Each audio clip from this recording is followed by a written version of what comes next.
ನಮಸ್ಕಾರ ಸ್ನೇಹಿತರೆ, ನಾನು ನಿಮ್ಮ ಪ್ರೀತಿಯ ಲತಾ ನವೀನ್. ಎಲ್ಲರೂ ಕೂಡ ಹೇಗಿದ್ದೀರಾ? ಚೆನ್ನಾಗಿದ್ದೀರಾ ಅಂತ ಭಾವಿಸ್ತೀನಿ. ನಾನು ಕೂಡ ಚೆನ್ನಾಗಿದ್ದೀನಿ.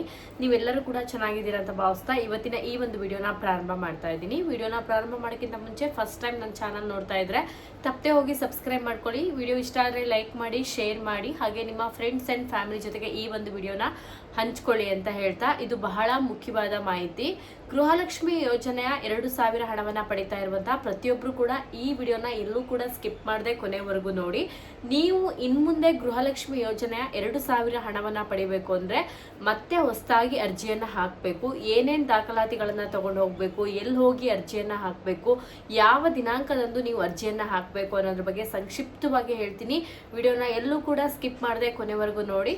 ಹಾಗೆ ನನ್ನ ಚಾನಲ್ನ ಫಸ್ಟ್ ಟೈಮ್ ನೋಡ್ತಾ ಇದ್ರೆ ತಪ್ಪದೆ ಹೋಗಿ ಸಬ್ಸ್ಕ್ರೈಬ್ ಮಾಡ್ಕೊಳ್ಳಿ. ನಿಮ್ಮ ಫ್ರೆಂಡ್ಸ್ ಆ್ಯಂಡ್ ರಿಲೇಟಿವ್ಸ್ಗೂ ಕೂಡ ವಿಡಿಯೋನ ಶೇರ್ ಮಾಡಿ ಅಂತ ಹೇಳ್ತಾ, ಸೊ ಈ ವಿಡಿಯೋನ ಪ್ರಾರಂಭ ಮಾಡ್ತಾ ಇದ್ದೀನಿ. ಹಾಗೆ ಯಾರಿಗಾದ್ರೂ ತುಂಬಾ ಪಿಂಪಲ್ಸ್ ಇದ್ದರೆ ಮೀಶೋದಲ್ಲಿ ಕಡಿಮೆ ಪ್ರೈಸಲ್ಲಿ ಒಂದು ಪಿಂಪಲ್ ಕ್ರೀಮ್ ಸಿಗ್ತಾ ಇದೆ. ಡಿಸ್ಕ್ರಿಪ್ಷನಲ್ಲಿ ಲಿಂಕ್ ಕೊಟ್ಟಿರ್ತೀನಿ, ದಯವಿಟ್ಟು ಹೋಗಿ ಪರ್ಚೇಸ್ ಮಾಡಿ. ತುಂಬ ಚೆನ್ನಾಗಿದೆ ರಿಸಲ್ಟು.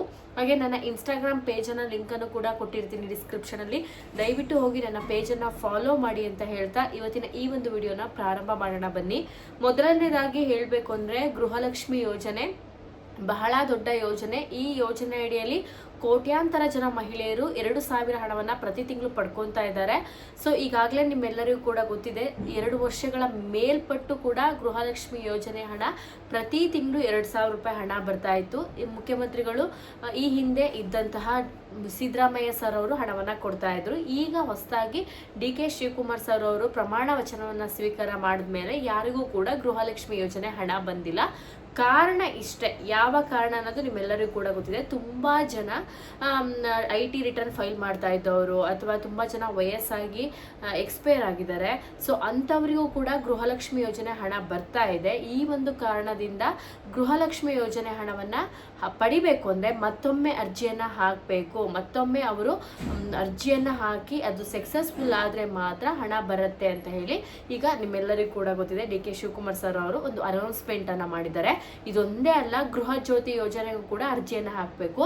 ಗೃಹ ಜ್ಯೋತಿ ಯೋಜನೆಯು ಕೂಡ ಯಾವ ಕಾರಣದಿಂದ ಅದನ್ನ ಅರ್ಜಿಯನ್ನು ಹಾಕಬೇಕು ಅಂತ ಹೇಳಿದ್ದಾರೆ ಅಂದರೆ, ಒಂದು ಬಂದ್ಬಿಟ್ಟು, ಸೊ ನಿಮ್ಮೆಲ್ಲರಿಗೂ ಕೂಡ ಗೊತ್ತಿರುವಂಥ ವಿಚಾರ ಏನು ಅಂತ ಅಂದರೆ, ತುಂಬ ಜನ ಅಂಗಡಿಗಳಿಗೂ ಕೂಡ ಈ ಫ್ರೀ ಕರೆಂಟನ್ನು ಮಾಡ್ಕೊಂಡಿರೋದು. 200 ಯೂನಿಟ್ಗಿಂತ ಹೆಚ್ಚಿಗೆ ಯಾರು ಯೂಸ್ ಮಾಡ್ತಾರೋ ಅದ್ರ ಪ್ರಮಾಣದಲ್ಲಿ ಆ ಕರೆಂಟನ್ನು ಫ್ರೀ ಕೊಡ್ತಾ ಇದ್ರು. ತುಂಬ ಜನ ಇದನ್ನು ಮನೆಗೆ ಯೂಸ್ ಮಾಡೋದನ್ನು ಬಿಟ್ಟು ಅಂಗಡಿಗಳಿಗೆ, ಶಾಪ್ಗಳಿಗೆ ಈ ಥರ ಕೆಲಸವನ್ನು ಮಾಡಿರೋದು ಸರ್ಕಾರದ ಗಮನಕ್ಕೆ ಬಂದಿದೆ. ಈ ಒಂದು ಕಾರಣಕ್ಕೋಸ್ಕರ ರಿಟರ್ನ್ ಆಗಿ ನೀವು ನೋಡಿದ ಹಾಗೆ ಮತ್ತೊಮ್ಮೆ ಅರ್ಜಿಯನ್ನು ಹಾಕಬೇಕು. ಇಲ್ಲಿ ಉಚಿತ ಬಸ್ ಪ್ರಯಾಣ ಏನಂದರೆ ಇನ್ನೂ ಕೂಡ ಅದಕ್ಕೆ ಯಾವುದೇ ರೀತಿಯಾಗಿ ರೂಲ್ಸ್ ಬಂದಿಲ್ಲ. ಆಧಾರ್ ಕಾರ್ಡ್ ತೋರಿಸಿದ್ರೆ ಸಾಕು ಫ್ರೀಯಾಗಿ ಪ್ರಯಾಣ ಮಾಡುವಂಥದ್ದು. ಆದರೂ ಕೂಡ ಒಂದು ಪಾಸ್ ಥರ ಕೊಡ್ತೀವಿ ಅಂತ ಹೇಳ್ತಾ ಇದ್ದಾರೆ. ಈ ಹಿಂದೆ ಕೂಡ ಅದನ್ನ ಅನೌನ್ಸ್ಮೆಂಟ್ ಮಾಡಿದ್ರು, ಬಟ್ ಅದು ಜಾರಿಗೆ ಬಂದಿಲ್ಲ. ಮುಂದೆ ಬರುತ್ತಾ ಅನ್ನೋದು ಗೊತ್ತಿಲ್ಲ, ಬರಲ್ಲ ಅನ್ನೋದು ಕೂಡ ಗೊತ್ತಿಲ್ಲ. ಅದ್ರ ಬಗ್ಗೆ ಇನ್ನೂ ಸಂಕ್ಷಿಪ್ತವಾಗಿ ಮಾಹಿತಿ ಇಲ್ಲ. ಬಟ್ ಗೃಹ ಜ್ಯೋತಿ ಯೋಜನೆ ಮತ್ತು ಗೃಹಲಕ್ಷ್ಮಿ ಯೋಜನೆಗೆ ಮತ್ತೊಮ್ಮೆ ನೀವು ಅರ್ಜಿಯನ್ನು ಸಲ್ಲಿಸಲೇಬೇಕು.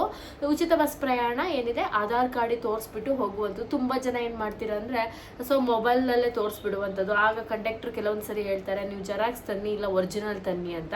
ಸೊ ತುಂಬ ಜನ ಏನು ಮಾಡಿದ್ದಾರೆ ಅಂದರೆ ಅದರಲ್ಲೂ ಕೂಡ ಫೇಕ್ ಮಾಡ್ತಾ ಇದ್ದಾರೆ. ಬೇರೆ ರಾಜ್ಯದಿಂದ ಬಂದು ನಮ್ಮ ರಾಜ್ಯದಲ್ಲಿದ್ದು ಸುಮ್ಮನೆ ಆಧಾರ್ ಕಾರ್ಡನ್ನು ಹಿಂಗೆ ತೋರಿಸ್ಲೋ ಬೇಡ ಅಂತ ತೋರಿಸ್ಬಿಡ್ತಾರೆ. ಅಲ್ಲಿ ಕಂಡಕ್ಟ್ರು ಬಸ್ ರಶ್ ಇದ್ದಾಗ ಪಾಪ ಓದೋಕ್ಕೆ ಕೂಡ ಟೈಮ್ ಸಿಗಲ್ಲ. ಈ ಥರ ಕೂಡ ತುಂಬ ಕಡೆಯಲ್ಲಿ ಆಗಿದೆ.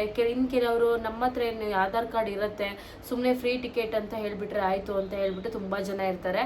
ಸೊ ಆ ಥರ ತಪ್ಪನ್ನು ಮಾಡಲೇಬೇಡಿ. ಅದೆಲ್ಲದೂ ಕೂಡ ನಮ್ಮ ಮೇಲೆ ಹೊಣೆ ಬೀಳುತ್ತೆ ಅಂತಲೇ ಹೇಳ್ಬೋದು. ತುಂಬ ಜನ ಉಚಿತ ಬಸ್ ಪ್ರಯಾಣ ಸ್ಟಾಪ್ ಮಾಡಿಬಿಡಿ, ನಮಗೆ ನೀವು 2,000 ರೂಪಾಯಿ ಕೊಡ್ದಿದ್ರು ಪರವಾಗಿಲ್ಲ, ತಿಂಗಳಿಗೆ ಒಂದು ಗ್ಯಾಸ್ ಫ್ರೀ ಅಂತ ಕೊಟ್ಬಿಡಿ ಅಂತ ಕೂಡ ಹೇಳಿದ್ದಾರೆ.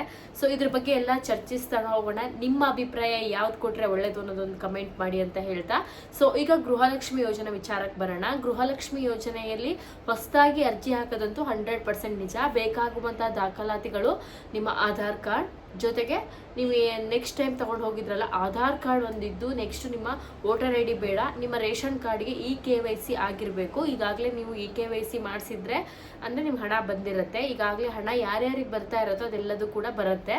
ಸೊ ಹೊಸದಾಗಿ ಯಾರೆಲ್ಲ ರೇಷನ್ ಕಾರ್ಡ್ ಮಾಡಿಸಿದ್ದೀರಾ, ಗೃಹಲಕ್ಷ್ಮಿ ಯೋಜನೆಗೆ ಇನ್ನೂ ಅರ್ಜಿಯನ್ನು ಹಾಕದೇ ಇರ್ತೀರಾ ನೋಡಿ, ಅವರಿಗೆ ಇದೊಂದು ಒಳ್ಳೆ ಆಪ್ಷನು. ನೀವು ಟ್ಯಾಕ್ಸ್ ಪೇಯರ್ ಆಗದೇ ಇದ್ದರೆ ನಿಮ್ಗೆ ಇದೊಂದು ಒಳ್ಳೆ ಅವಕಾಶ. ಸೊ ಇಷ್ಟು ದಾಖಲಾತಿಗಳು ಬೇಕು, ಆಧಾರ್ ಕಾರ್ಡ್ ಮತ್ತು ರೇಷನ್ ಕಾರ್ಡ್ ಅಷ್ಟೇ. KYC ಆಗಬೇಕು. ಈ ಹಿಂದೆ ಯಾರೆಲ್ಲ ಈ KYC ಮಾಡಿಸ್ಕೊಂಡಿದ್ದಾರೆ ಅವ್ರು ಮತ್ತೊಮ್ಮೆ ಈ KYC ಮಾಡಿಸೋವಂಥ ಅವಶ್ಯಕತೆ ಇಲ್ಲ. ಗೃಹಲಕ್ಷ್ಮಿ ಯೋಜನೆ ಹಣ ಬರ್ತಾ ಇದ್ದವರು ಕೂಡ ಈ KYC ಮಾಡಿಸೋವಂಥ ಅವಶ್ಯಕತೆ ಇಲ್ಲ. ನಾನು ಹೇಳ್ತಾ ಇರೋದು ಹೊಸ ರೇಷನ್ ಕಾರ್ಡ್ ಮಾಡಿಸ್ಕೊಂಡಿರ್ತೀರಾ, ಗೃಹಲಕ್ಷ್ಮಿ ಯೋಜನೆಗೆ ಇನ್ನೂ ಕೂಡ ಅರ್ಜಿಯನ್ನು ಹಾಕ್ತಾ ಇರೋರಿಗೆ ಇದೊಂದು ಸುವರ್ಣ ಅವಕಾಶ ಅಂತ ಹೇಳ್ತೀನಿ. ಆಧಾರ್ ಕಾರ್ಡ್ 2 ಇದ್ರೆ ಸಾಕು. ಈ ಅರ್ಜಿಯನ್ನು ಹಾಕೋದು ಎಲ್ಲಿ ಅಂದರೆ ನಿಮ್ಮ ಹತ್ತಿರದಲ್ಲ ಬ್ಯಾಂಗ್ಳೂರ್ 1, ಕರ್ನಾಟಕ 1, ಗ್ರಾಮ್ 1ನಲ್ಲಿ ಅರ್ಜಿಯನ್ನು ಹಾಕುವಂಥದ್ದು. ಸೊ ತುಂಬ ಜನ ಲಾಸ್ಟ್ ಟೈಮು ಸೈಬರ್ ಸೆಂಟರ್ಗಳಲ್ಲೂ ಕೂಡ ಅರ್ಜಿಯನ್ನು ಹಾಕಿದ್ದಾರೆ ಅಮೌಂಟನ್ನು ಇಸ್ಕೊಂಡು. ಬ್ಯಾಂಗ್ಳೂರಿನಲ್ಲಿ 10 ರೂಪಾಯಿ ಈ ಥರ ಇಸ್ಕೊಳ್ತಾರೆ, ಕೆಲವೊಂದು ಗ್ರಾಮ್ 1ನಲ್ಲಿ ಇಸ್ಕೊಳೋದು ಇಲ್ಲ. ಸೊ ಈ ಥರ ಕೂಡ ಇರುತ್ತೆ. ಇದಕ್ಕೆ ಫಾರಮ್ ಗೀರಮ್ ಏನೂ ಇರಲ್ಲ, ಅವ್ರು ಕೊಟ್ಟರೆ ಅವರೇ ಆ ಕಂಪ್ಯೂಟ್ರಲ್ಲಿ ಆಟೋಮೆಟಿಕ್ಲಿ ಫಿಲ್ ಮಾಡ್ಕೊಂಡು ಅರ್ಜಿಯನ್ನು ಹಾಕ್ತಾರೆ. ಅರ್ಜಿಯನ್ನು ಹಾಕಬೇಕಾದ್ರೆ ಇಷ್ಟೇ ರೂಲ್ಸು. ಟ್ಯಾಕ್ಸ್ ಪೇಯರ್ ಆಗಿರಬಾರ್ದು, ನೀವು ಆಗಿರಬಾರ್ದು, ಅಥವಾ ನಿಮ್ಮ ಹಸ್ಬೆಂಡ್ ಕೂಡ ಟ್ಯಾಕ್ಸ್ ಪೇಯರ್ ಆಗಿರಬಾರ್ದು. ನಿಮ್ಮ ಮಗ ಟ್ಯಾಕ್ಸ್ ಪೇಯರ್ ಆಗಿದ್ರೆ ನಿಮ್ಗೆ ಹಣ ಬರುತ್ತೆ. ನೀವು ಟ್ಯಾಕ್ಸ್ ಪೇಯರ್ ಆಗಿದ್ರೆ ಹಣ ಬರಲ್ಲ. ನಿಮ್ಮ ಹಸ್ಬೆಂಡ್ ಟ್ಯಾಕ್ಸ್ ಪೇಯರ್ ಆಗಿದ್ರೆ ಹಣ ಬರಲ್ಲ. ಮನೆಯ ಮೊದಲ ಯಾರು ಮಹಿಳಾ ಸದಸ್ಯ ಇರ್ತಾರೆ ಅವರಿಗೆ ಗೃಹಲಕ್ಷ್ಮಿ ಯೋಜನೆ 2,000 ಹಣ ಬರೋದು. ಈ ಹಿಂದೆ ಏನು ರೂಲ್ಸ್ ಇತ್ತು ಅದೇ ರೂಲ್ಸೇ ಈಗಲೂ ಕೂಡ ಅಪ್ಲೈ ಆಗುತ್ತೆ. ಸೊ ಇಷ್ಟು ದಾಖಲಾತಿಗಳು ಬೇಕಾಗುತ್ತೆ. ಸೊ ಯಾವಾಗಿಂದ ನೀವು ಅರ್ಜಿ ಹಾಕೋದು ಅಂತ ಕೇಳ್ಬೋದು. ಅರ್ಜಿ ಹಾಕುವ ದಿನಾಂಕವನ್ನ ಇನ್ನೂ ಕೂಡ ನಿಗದಿ ಮಾಡಿಲ್ಲ. ಬಟ್ ಇಷ್ಟು ದಿನಾಂಕ, ಇಷ್ಟು ದಾಖಲಾತಿಗಳು ಬೇಕು, ಇಷ್ಟು ರೂಲ್ಸ್ ಅಂಡ್ ರೆಗ್ಯುಲೇಷನ್ ಇದೆ. ಸೊ ದಿನಾಂಕವನ್ನ ಸದ್ಯದಲ್ಲೇ ಅನೌನ್ಸ್ಮೆಂಟ್ ಮಾಡ್ತಾರೆ. ನೀವು ಇಷ್ಟು ದಾಖಲಾತಿಗಳನ್ನ ಇಟ್ಕೊಂಡು ರೆಡಿ ಇಟ್ಕೊಳ್ಳಿ. ಹಾಗೆ ನಿಮ್ಮ ಬ್ಯಾಂಕ್ ಡೀಟೇಲ್ಸ್. ಸೊ ಈ ಹಿಂದೆ ನೀವೇನು ಬ್ಯಾಂಕ್ ಡೀಟೇಲ್ಸ್ ಕೊಟ್ಟಿರ್ತೀರ ಅದೇ ಆದರೂ ಓಕೆನೆ, ಅಥವಾ ನೀವೇನಾದ್ರು ಬ್ಯಾಂಕ್ ಚೇಂಜಸ್ ಮಾಡಿಸ್ತೀರಂದ್ರೆ ನೀವು ಡೆಫಿನೆಟ್ಲಿ ಮಾಡಿಸ್ಕೋಬೋದು. ಬ್ಯಾಂಕ್ ದಾಖಲಾತಿ ಆಟೋಮೆಟಿಕ್ಲಿ ಬಂದ್ಬಿಡುತ್ತೆ. ನೀವು ದಾಖಲಾತಿ ಇಟ್ಕೊಂಡು ಹೋಗೋದೇ ಬೇಡ. ಯಾಕಂದ್ರೆ ನಿಮ್ಮ ಆಧಾರ್ ಕಾರ್ಡ್ ಹೊಡಿತಾ ಇದ್ದಂಗ್ಲೇ ಸೊ ನಿಮ್ಮ ಬ್ಯಾಂಕ್ ಅಟ್ಯಾಚ್ ಆಗಿರುತ್ತಲ್ವ, ಬ್ಯಾಂಕಿಗೆ ನೀವು ಆಧಾರ್ ಕಾರ್ಡ್ ಲಿಂಕ್ ಮಾಡಿಸಿರ್ತೀರಲ್ವ, ಆಟೋಮೆಟಿಕ್ಲಿ ಅದು ಬಂದ್ಬಿಡುತ್ತೆ. ಸೊ ಇಷ್ಟು ದಾಖಲಾತಿಗಳಿದ್ರೆ ಸಾಕು, ನೀವು ಆರಾಮಾಗಿ ನೀವು ಹೋಗ್ಬಿಟ್ಟು ಗೃಹಲಕ್ಷ್ಮಿ ಯೋಜನೆಗೆ ಅರ್ಜಿಯನ್ನು ಹಾಕ್ಬೋದು.